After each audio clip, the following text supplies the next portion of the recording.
बड़ा इंटरेस्टिंग है पिछले कुछ सਮਾं दे विच इस शहर नूं बिल्कुल चंडीगढ़ दे नाल लगदा है।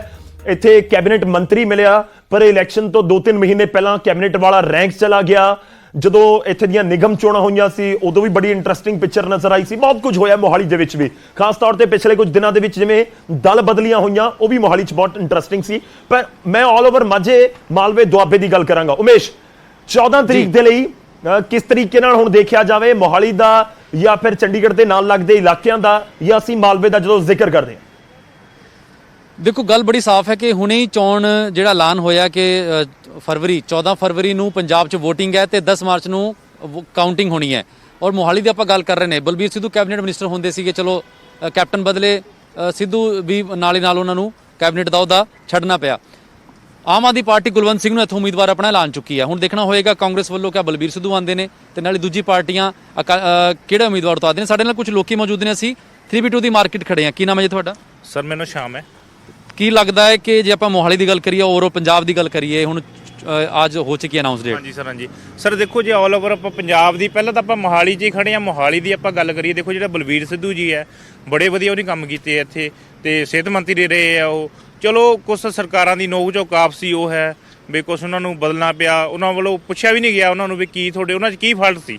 ਦੇਖੋ ਜੇ ਆਪਾਂ ਪੰਜਾਬ ਦੀ ਗੱਲ ਕਰੀਏ, ਪੰਜਾਬ 'ਚ ਜਿਸ ਤਰ੍ਹਾਂ ਹਾਲਾਤ ਅੱਜ ਦੇ ਹਾਲਾਤਾਂ ਦੇ ਮੁਤਾਬਕ ਉਮੇਸ਼ ਮੈਂ ਤੁਹਾਨੂੰ ਥੋੜਾ ਜਿਹਾ ਇਸ ਦੇ ਵਿੱਚ ਕੁਝ ਸਮਝਣਾ ਚਾਹੂੰਗਾ। ਇੱਕ ਦੋ ਚੀਜ਼ਾਂ, ਮੋਹਾਲੀ ਦੇ ਲੋਕ ਤੁਹਾਡੇ ਨਾਲ ਨੇ। ਇਲੈਕਸ਼ਨ ਅਨਾਉਂਸ ਹੋਇਆ ਹੈ, ਬਹੁਤ ਉਮੀਦਵਾਰਾਂ ਤੇ ਚਰਚਾ ਕਰਨ ਨੂੰ ਆਪਣੇ ਕੋਲੇ ਬਹੁਤ ਲੰਬਾ ਸਮਾਂ ਹੈ। ਕਿਹੜੇ ਉਮੀਦਵਾਰ ਨੇ ਕੀ ਕੀਤਾ ਕੀ ਨਹੀਂ ਕੀਤਾ ਇਹਦਾ ਅਗਲੇ ਦਿਨਾਂ ਦੇ ਵਿੱਚ ਬਹੁਤ ਪੋਸਟਮਾਰਟਮ ਹੋਣਗੇ। ਪਰ ਇਸ ਵੇਲੇ ਜਿਹੜਾ ਸਵਾਲ ਹੈ ਕਿ ਕੋਵਿਡ ਦਾ ਸਮਾਂ ਹੈ, 1.5 ਸਾਲ ਦਾ ਵਿੱਚ ਪਿਛਲਾ ਜਿਹੜਾ ਸਮਾਂ ਲੰਘਿਆ, ਲੋਕਾਂ ਨੇ ਬਹੁਤ ਕੁਝ ਕੋਵਿਡ ਦੇ ਵਿੱਚ ਦੇਖਿਆ ਵੀ, ਬਰਦਾਸ਼ਤ ਵੀ ਕੀਤਾ ਤੇ ਸਿੱਖਿਆ ਵੀ, ਨਵੀਆਂ ਚੀਜ਼ਾਂ ਵੀ ਆਈਆਂ। ਸੋ ਹੁਣ ਪੋਲੀਟੀਕਲ ਲੀਡਰਾਂ ਨੂੰ ਵੀ ਸਿੱਖਣਾ ਪਏਗਾ, ਸਿਆਸੀ ਪਾਰਟੀਆਂ ਨੂੰ ਵੀ ਸਿੱਖਣਾ ਪਏਗਾ। ਚੋਣ ਰੈਲੀਆਂ ਨਹੀਂ ਹੋਣਗੀਆਂ, ਰੋਡ ਸ਼ੋਜ਼ ਨਹੀਂ ਹੋਣਗੇ, ਨੁੱਕੜ ਮੀਟਿੰਗਾਂ ਨਹੀਂ ਹੋਣਗੀਆਂ, ਇੱਕ ਤਰੀਕੇ ਨਾਲ ਵਰਚੁਅਲੀ ਚੱਲੇਗਾ ਸਾਰਾ ਕੰਮ। ਸੋ ਲੋਕ ਉਸ ਨੂੰ ਕਿਸ ਲਿਹਾਜ਼ ਨਾਲ ਦੇਖਦੇ ਆ? ਜੇ ਇਸ ਟੌਪਿਕ ਤੇ ਥੋੜੀ ਜ਼ਿਆਦਾ ਗੱਲ ਕਰ ਸਕੋ ਤਾਂ। ਸਵਾਲ ਵੀ ਵਾਜਿਬ ਹੈ, ਜਿੱਦਾਂ ਹੁਣ ਕਿਉਂਕਿ ਦੇਖੋ ਕੋਵਿਡ ਦਾ ਟਾਈਮ ਹੈ ਔਰ ਇਲੈਕਸ਼ਨ ਵੀ ਕਰਾਣੇ ਨੇ, ਤਾਂ ਰੈਲੀਆਂ ਕਿਉਂਕਿ 15 ਜਨਵਰੀ ਤੱਕ ਰੋਕ ਹੈ ਕਿ ਕੋਈ ਰੈਲੀ ਨਹੀਂ ਹੋਏਗੀ, ਕੋਈ ਵੱਡੀ ਰੈਲੀ ਨੁੱਕੜ ਸਭਾ ਨਹੀਂ ਹੋਏਗੀ। ਐਜ਼ ਏ ਆਮ ਕਾਮਨ ਮੈਨ ਕਿੱਦਾਂ ਦੇਖਦੇ ਹੋ ਇਸ ਚੀਜ਼ ਨੂੰ? ਐਜ਼ ਏ ਕਾਮਨ ਮੈਨ ਇਹੀ ਗੱਲ ਹੈ ਜੀ ਵੀ ਰੈਲੀਆਂ ਵਾਸਤੇ ਤਾਂ ਕਰੋਨਾ ਦੇਖ ਨਹੀਂ ਰਿਹਾ ਕਿਤੇ। ਇੱਕ ਪਾਸੇ ਸਕੂਲ ਬੰਦ ਕੀਤੇ ਜਾ ਰਹੇ ਆ, ਕਾਲਜ ਬੰਦ ਹੋ ਗਏ, ਰੋਕ ਲਾਤੀ ਹੈ ਤਾਂ ਹੀ ਕਰਕੇ 15 ਜਨਵਰੀ ਤੱਕ ਰੈਲੀਆਂ ਤੇ।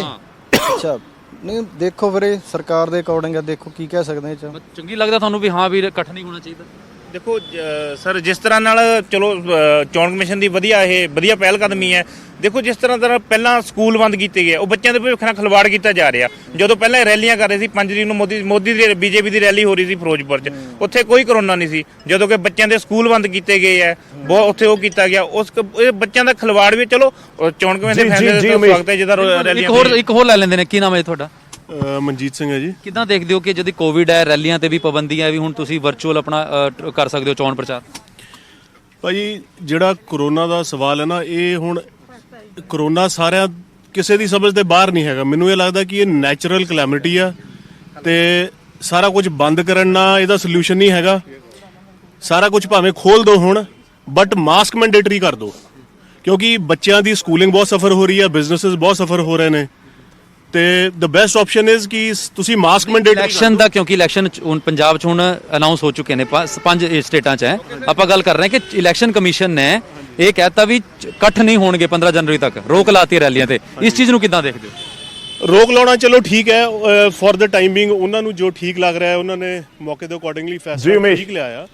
ਬਟ ਜੇ ਮੇਰਾ ਓਪੀਨੀਅਨ ਤੁਸੀਂ ਲਓ ਤਾਂ ਆਈ ਵੁੱਡ ਸੇ ਕਿ ਜੇ ਰੈਲੀਆਂ ਕਰਨੀਆਂ ਵੀ ਹੈ ਇਹਨਾਂ ਨੇ, ਕਿਉਂਕਿ ਹੁਣ ਇੰਨੇ ਚਿਰ ਤੋਂ ਸਾਰਾ ਕੁਝ ਓਪਨ ਹੈ। ਨਹੀਂ ਰੈਲੀਆਂ ਵਿੱਚ ਤਾਂ ਫਿਰ ਇਕੱਠ ਉੱਥੇ ਤਾਂ ਕੋਈ ਮਾਸਕ ਲਾਂਦਾ ਨਹੀਂ, ਉੱਥੇ ਤਾਂ ਫਿਰ ਤਾਂ ਰੈਲੀ ਤਾਂ ਰੈਲੀ ਹੈ। ਇਹਨਾਂ ਨੂੰ ਰੈਲੀਆਂ 'ਚ ਜੇ ਇਹਨਾਂ ਨੇ ਕਰਨੀਆਂ ਹੈ ਤਾਂ ਮਾਸਕ ਮੈਂਡੇਟਰੀ ਕਰ ਦੇਣੇ ਚਾਹੀਦੇ ਆ। ਤੁਸੀਂ ਵੀ ਨਹੀਂ ਲਾਇਆ ਹੋਇਆ ਮਾਸਕ? ਯੈਸ ਠੀਕ ਹੈ ਉਮੇਸ਼, ਖਾਸ ਇਹ ਵੀ ਹੈ ਕਿ ਮਾਸਕ ਮੈਂਡੇਟਰੀ ਤਾਂ ਆਲਰੇਡੀ ਹੈਗੇ ਨੇ, ਬਸ ਇਹ ਕਿ ਸਖਤੀ ਨਹੀਂ ਹੈ। ਔਰ ਜਿਹੜੇ ਜੁੜੇ ਹੋਏ ਨੇ ਦਰਸ਼ਕ, ਉਹਨਾਂ ਨੂੰ ਵੀ ਜ਼ਰੂਰ ਅਪੀਲ ਕਰ ਦਿਓ ਕਿ ਮਾਸਕ ਤੁਸੀਂ ਵੀ ਲਗਾਉਣਾ ਸ਼ੁਰੂ ਕਰ ਦਿਓ। ਇਹ ਜ਼ਰੂਰੀ ਹੈ ਇਸ ਸਮੇਂ, ਇਲੈਕਸ਼ਨ ਨੂੰ ਧਿਆਨ 'ਚ ਰੱਖ ਕੇ ਨਹੀਂ ਬਲਕਿ ਵੈਸੇ ਹੀ ਜ਼ਰੂਰੀ ਹੈ ਕਿ ਅਸੀਂ ਸਾਰੇ ਮਾਸਕ ਲਗਾਈਏ।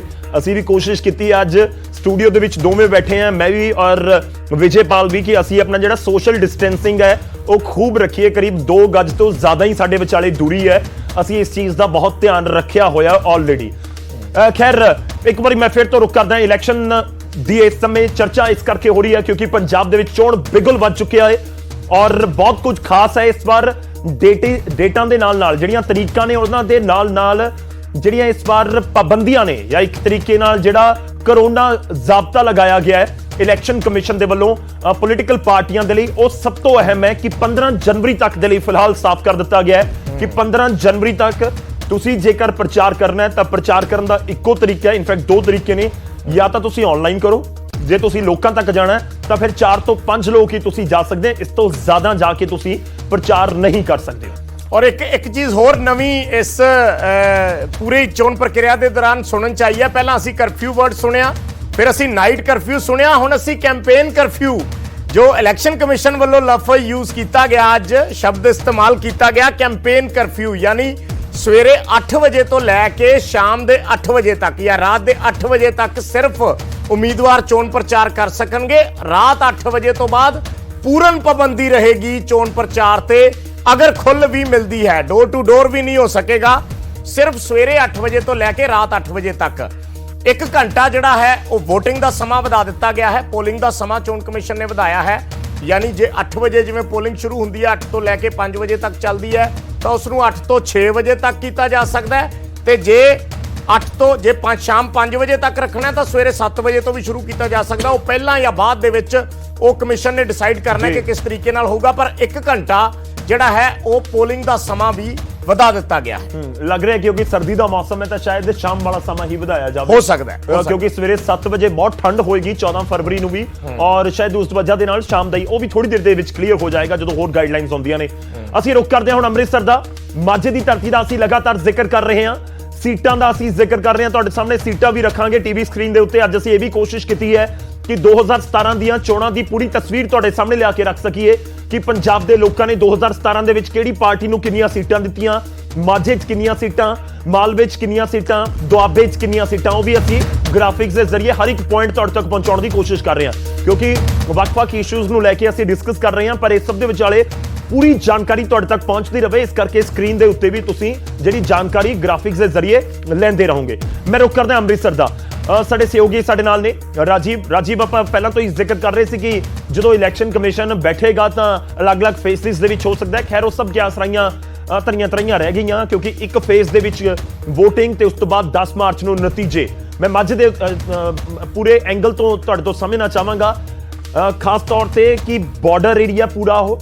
ਦੂਜੀ ਗੱਲ ਕਿ ਇਸ ਵਾਰ ਕੋਵਿਡ ਦੀ ਵਜ੍ਹਾ ਦੇ ਨਾਲ ਬਹੁਤ ਸਾਰੇ ਜਿਹੜੀਆਂ ਰੈਸਟ੍ਰਿਕਸ਼ਨਸ ਨੇ ਉਹ ਵੀ ਲਗਾਈਆਂ ਗਈਆਂ।